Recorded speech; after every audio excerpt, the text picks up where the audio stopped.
하나님이 복을 주시면 모든 일이 바로 술술 풀릴 것 같다고 생각할 때가 있습니다.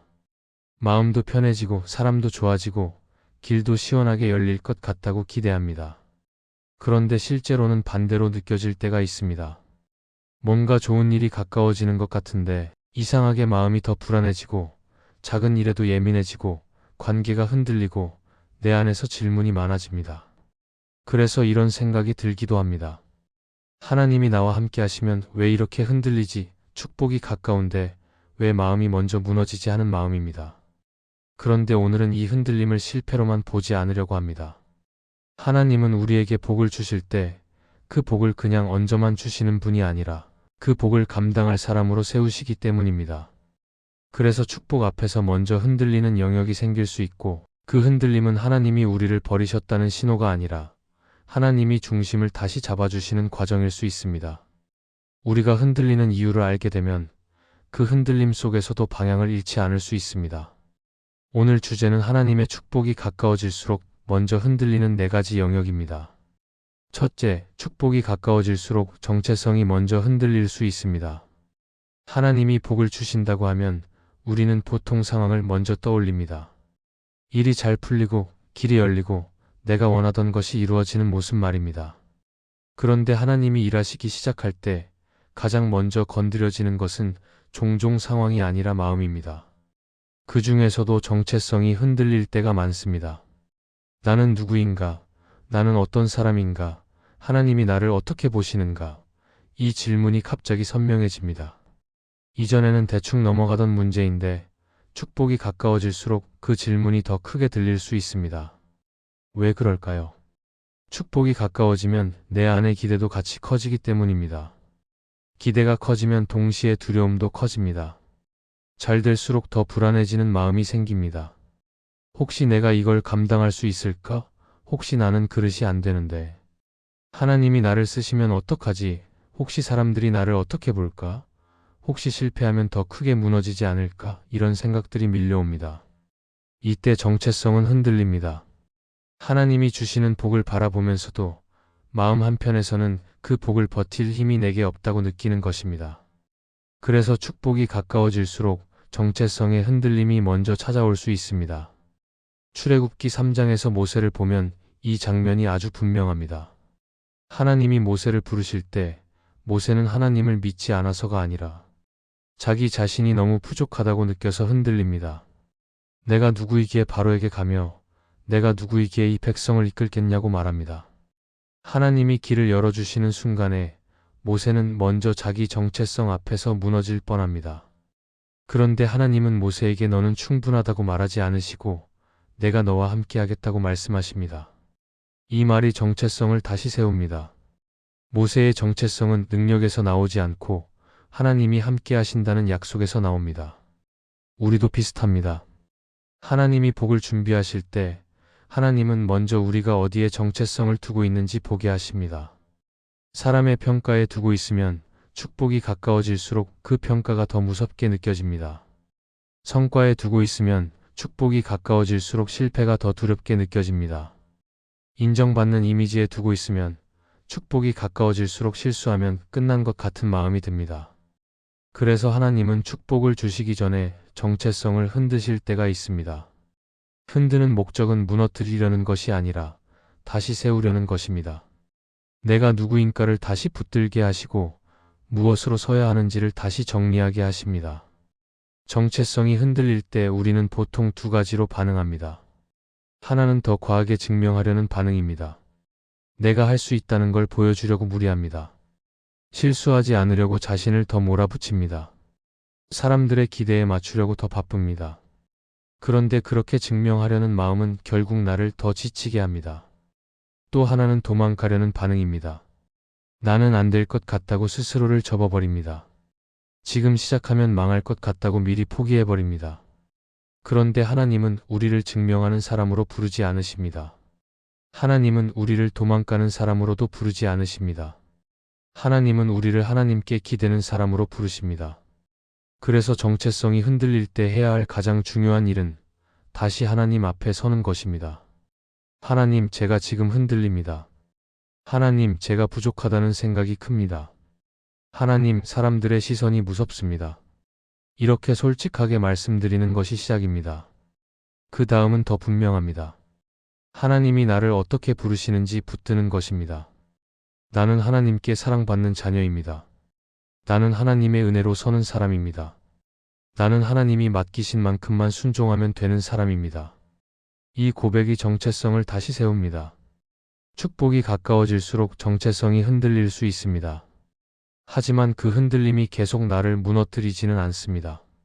하나님은 그 흔들림을 통해 내 중심을 다시 잡아주실 수 있습니다.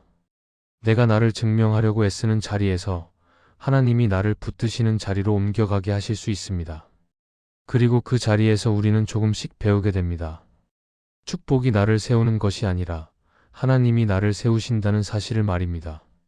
그래서 정체성이 흔들리는 순간이 오면 이렇게 기도하면 좋겠습니다. 하나님, 제가 복 앞에서 흔들릴수록 제 중심이 더 주님께로 가게 해주세요. 제가 제 이름이 아니라 주님의 사랑 위에 서게 해주세요. 그 기도가 우리를 다시 단단하게 세워줄 것입니다.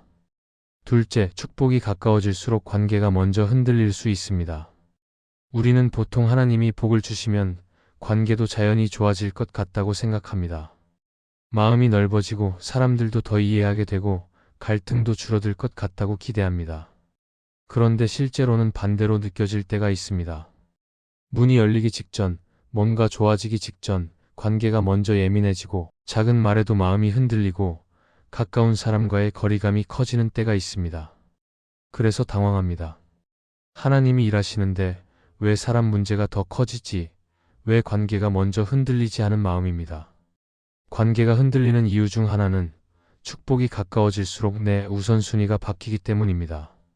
하나님이 나를 부르시는 방향이 분명해지면 자연히 내가 붙들던 것들이 정리되기 시작합니다. 예전에는 중요하게 여기던 모임이 덜 중요해지고 예전에는 맞춰주며 지내던 관계가 부담스럽게 느껴질 수 있습니다. 내가 변하면 관계의 균형도 흔들립니다. 사람들은 익숙한 나를 기억하고 있는데 나는 새로운 기준을 붙들기 시작하니까 그 사이에 어색함이 생깁니다. 그래서 관계가 흔들릴 수 있습니다. 이것은 누군가를 미워해서가 아니라 하나님이 내 삶의 중심을 다시 잡아가시는 과정에서 생기는 흔들림일 수 있습니다. 사무엘상 18장에서 사울과 다윗을 보면 관계가 무너지는 시작은 큰 사건이 아니라 마음의 흔들림이었습니다. 사람들의 말 한마디가 사울 안에 비교를 만들고 비교가 질투를 만들고 질투가 두려움을 만들고 결국 그 두려움이 관계를 망가뜨립니다. 이 장면은 우리에게 중요한 것을 보여줍니다. 관계는 상대의 행동만으로 흔들리는 것이 아니라 내 안의 마음이 먼저 흔들릴 때 무너지기 쉽다는 것입니다. 축복이 가까워질수록 우리는 더 민감해집니다.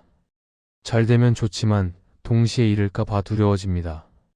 기대가 커질수록 마음이 예민해지고 그 예민함이 관계로 흘러갈 수 있습니다.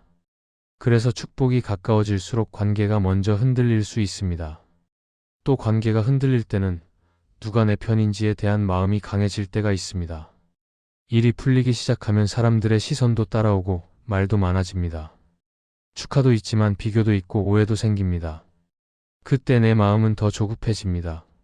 나를 이해해주는 사람만 찾고 싶고 나를 지지해주는 사람만 가까이 두고 싶어집니다. 그런데 그렇게 되면 관계는 점점 좁아지고 마음은 점점 날카로워집니다. 하나님은 이 지점에서 우리를 다시 멈춰 세우실 때가 있습니다. 사람에게 기대어 안정감을 만들려는 마음을 내려놓게 하시고 하나님께 기대어 마음을 지키는 법을 배우게 하십니다. 그래서 관계가 흔들리는 시간은 하나님이 나를 고립시키는 시간이 아니라 내 마음의 의존을 정리해 주시는 시간일 수 있습니다. 그리고 축복이 가까워질수록 관계는 숨겨져 있던 것들을 드러내기도 합니다.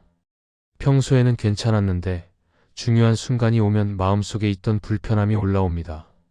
서운함, 경쟁, 비교, 인정 욕구 같은 것들이 관계 안에서 튀어나올 때가 있습니다. 그래서 내가 몰랐던 내 모습도 보게 됩니다. 내가 생각보다 인정에 약하구나. 내가 생각보다 서운함을 오래 붙잡는구나. 내가 생각보다 내 자리를 지키고 싶어 하는구나. 이런 것들이 드러납니다.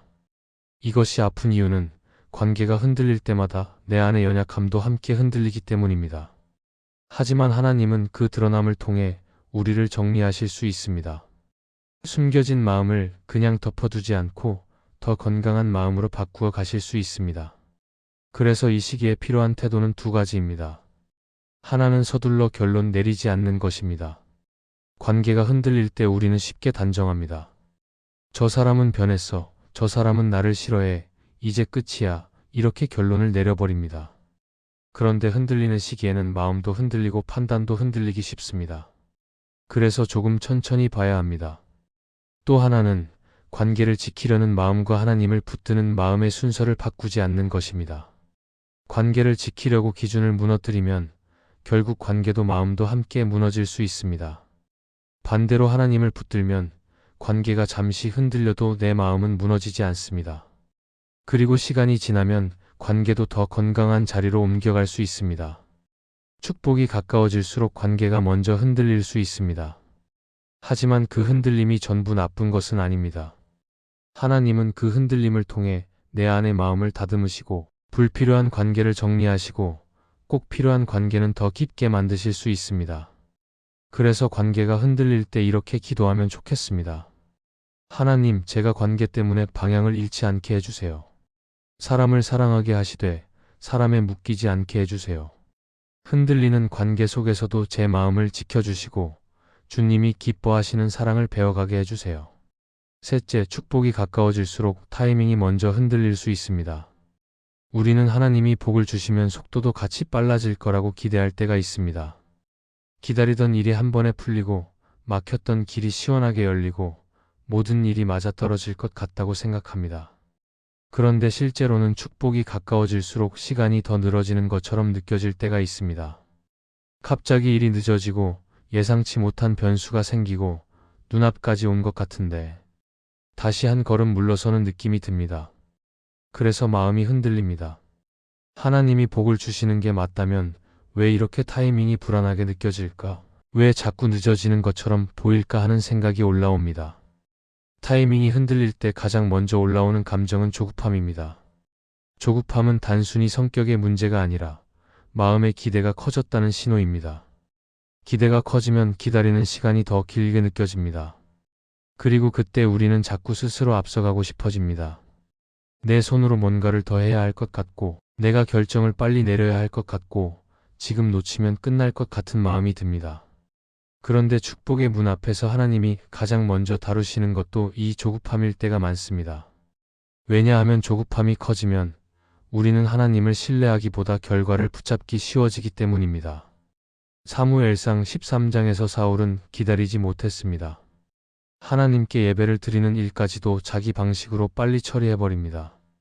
겉으로는 신앙적인 행동처럼 보일 수 있지만 사실 그 행동의 뿌리는 두려움과 조급함이었습니다.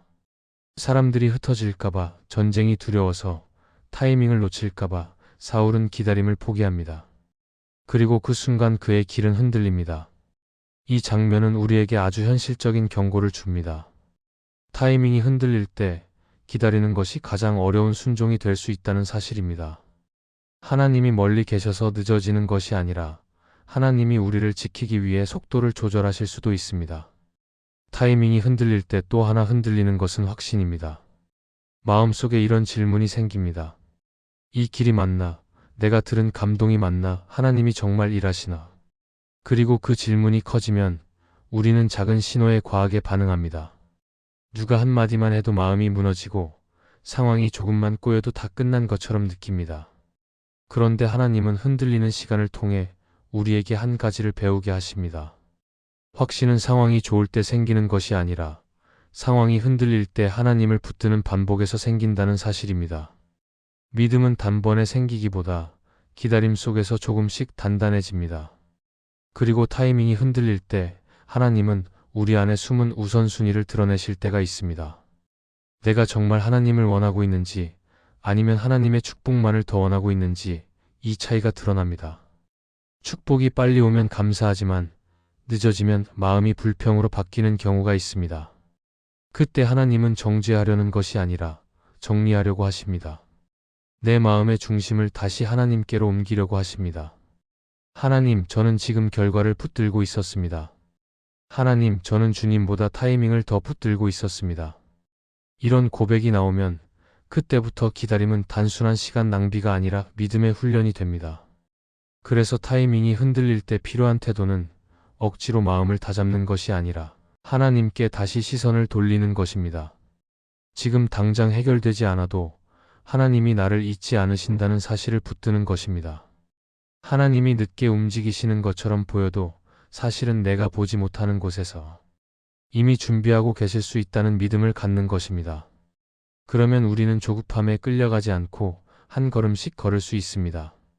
오늘 해야 할 것을 성실히 하고 내일은 하나님께 맡기며 계속 기도의 자리로 돌아오는 것입니다. 축복이 가까워질수록 타이밍이 먼저 흔들릴 수 있습니다. 하지만 그 흔들림이 내 길을 망치는 것이 아니라 내 마음을 다듬는 과정이 될 수 있습니다. 하나님은 때로 늦어 보이는 시간 속에서 내 안의 조급함을 내려놓게 하시고 하나님을 더 신뢰하는 사람으로 세우실 수 있습니다. 그래서 오늘도 이렇게 기도하면 좋겠습니다. 하나님, 제가 조급함에 끌려가지 않게 해주세요. 지금이 멈춤의 시간이라면 멈출 수 있게 해주시고 지금이 기다림의 시간이라면 기다릴 수 있게 해주세요. 그리고 주님이 준비하신 때가 올 때 제 마음이 흔들리지 않고 주님을 붙든 채로 서 있게 해주세요. 넷째, 축복이 가까워질수록 마음의 평안이 먼저 흔들릴 수 있습니다. 이상하게도 좋은 일이 가까워질수록 마음이 더 편해지기보다 더 불안해질 때가 있습니다. 기다리던 문이 열릴 것 같은데 잠이 얕아지고 별일 아닌 말에도 마음이 출렁이고 괜히 미리 걱정부터 앞서는 때가 있습니다.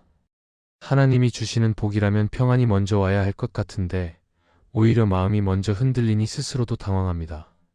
그런데 이 흔들림은 믿음이 없어서만 생기는 일이 아니라 축복 앞에서 내 마음의 중심이 어디에 있는지를 드러내는 과정일 수 있습니다. 마음의 평안이 흔들리는 가장 큰 이유는 두려움입니다. 축복이 가까워질수록 사람은 잃을까 봐 두려워집니다. 잘 되면 좋지만 잘 될수록 더 무너질까 봐 겁이 납니다. 그래서 마음이 스스로 안전장치를 만들려고 합니다. 미리 최악을 상상하고 미리 마음을 낮춰놓고 미리 기대를 줄여놓으면 덜 아플 것 같아서 스스로를 흔듭니다. 그런데 그런 방식은 평안을 지키는 것 같아도 결국 평안을 빼앗아갑니다. 하나님이 주시는 복은 내 마음을 더 조급하게 만드는 복이 아니라 하나님께 더 가까이 가게 만드는 복인데 두려움이 그 길을 가로막을 때가 있습니다. 마태복음 14장에서 베드로는 예수님 말씀에 순종해 물 위를 걷기 시작합니다. 그런데 바람을 보는 순간 발밑에 물이 갑자기 무섭게 느껴지고 마음이 흔들리며 가라앉기 시작합니다. 이 장면이 우리와 닮았습니다. 하나님이 길을 열어주셔서 걸어가고 있는데 어느 순간 바람을 보기 시작합니다.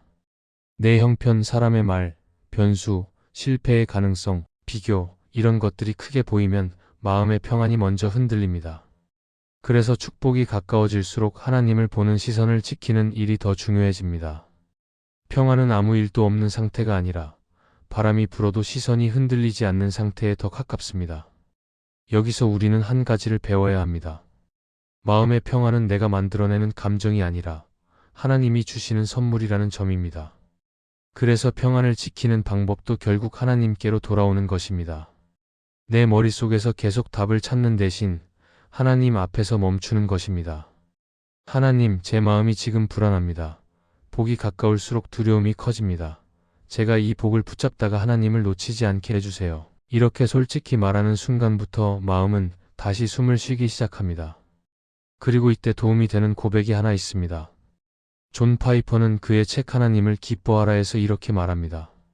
진정한 겸손은 자신을 낮추는 것이 아니라 하나님을 더 크게 보는 것이다. 축복이 가까워질수록 마음이 흔들릴 때 우리는 자꾸 나를 크게 봅니다. 내가 감당할 수 있을까? 내가 실수하면 어떡하지? 내가 사람들에게 어떻게 보일까? 이런 생각이 나를 중심에 세웁니다. 그런데 하나님을 더 크게 보기 시작하면 달라집니다. 하나님이 주시는 복은 하나님이 책임지시고 하나님이 여시는 길은 하나님이 지켜주실 수 있다는 믿음이 들어옵니다. 그러면 마음의 평안이 조금씩 돌아옵니다. 축복이 가까워질수록 마음의 평안이 먼저 흔들릴 수 있습니다. 그렇지만 그 흔들림이 계속 나를 끌고 가지는 않게 될 것입니다. 하나님은 그 순간마다 내 시선을 다시 붙잡아 주시고 두려움보다 믿음을 선택하게 하시며 폭보다 하나님을 먼저 붙드는 사람으로 세우실 수 있습니다. 그래서 흔들리는 날에는 이렇게 정리해보면 좋겠습니다. 오늘은 결과를 미리 당기지 않고 하나님께 마음을 맡기겠습니다. 오늘은 바람보다 주님을 더 보겠습니다. 오늘은 평안을 만들어내려 애쓰기보다 평안을 주시는 하나님께 다시 가겠습니다. 그 선택이 쌓일수록 흔들림은 나를 무너뜨리는 시간이 아니라 하나님이 내 중심을 세우시는 시간이 되어갈 것입니다. 오늘의 말씀이 은혜가 되셨다면 댓글에 아멘이라고 적어주시면 감사하겠습니다. 여러분들이 남겨주시는 댓글은 정말 큰 힘이 됩니다. 그리고 여러분들이 눌러주시는 좋아요와 구독도 큰 힘이 됩니다. 오늘도 함께 해주셔서 감사합니다. 기도하겠습니다. 하나님, 축복이 가까워질수록 제 마음이 흔들릴 때에도 저를 탓하지 않게 하시고 그 흔들림 속에서 주님께 더 가까이 가게 해주세요.